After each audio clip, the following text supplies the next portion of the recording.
जाजपुर एक ऐतिह्य नगरी गदा क्षेत्र जजाति क्षेत्र नाम प्रतिष्ठा अर्जन करिथिबा आदिशक्ति माँ विरजा भूमि। आज जाजपुर महोत्सव पालुछि।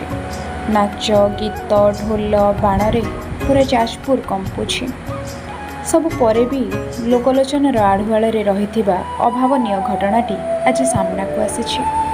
कला संस्कृतिर मंच झुमुथिला बेले कृषकटी आज मंच को चढ़ी ता कला को प्रदर्शन करने को नुहे बरं ता दुख भरा निवेदन को अधिकारी सामना को आने को केते आउ धारणा देव केते आउ नीरवे लुह पीब केते आउ बरगछे दौड़ी देव केते आउ विष पी जीवन हारिब मुंड छाल तुंडे मारी लुह को लहुणी करी लंगल को हाथे धरी जमी को चषिब उदुदिया झांझी खरारे मुंडरे गामुछा भिड़ी से बिलरे खटुथिब वर्षारे भिजिब खरारे सिजिब फसल अमल करिब हेले से ता परिश्रमर पाउना आज पाउनी।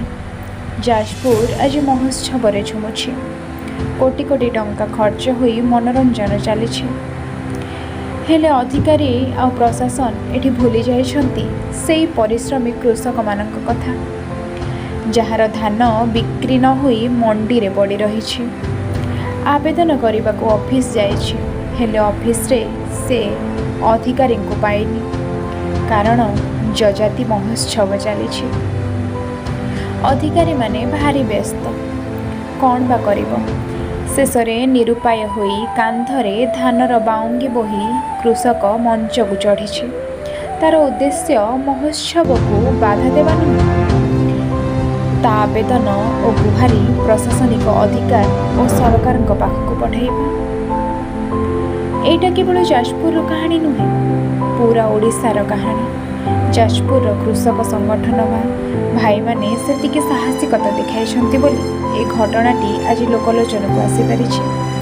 सरकार को एतिकी विनम्र अनुरोध एथिपाई दृष्टि दियंतु। सारा देश को आहार देउथिबा कृषक मानक समस्या को समाधान करंतु। धन्यवाद। जदि किछि भूल रही तेबे क्षमा करिबे। जय जगन्नाथ। जय माँ विरजा।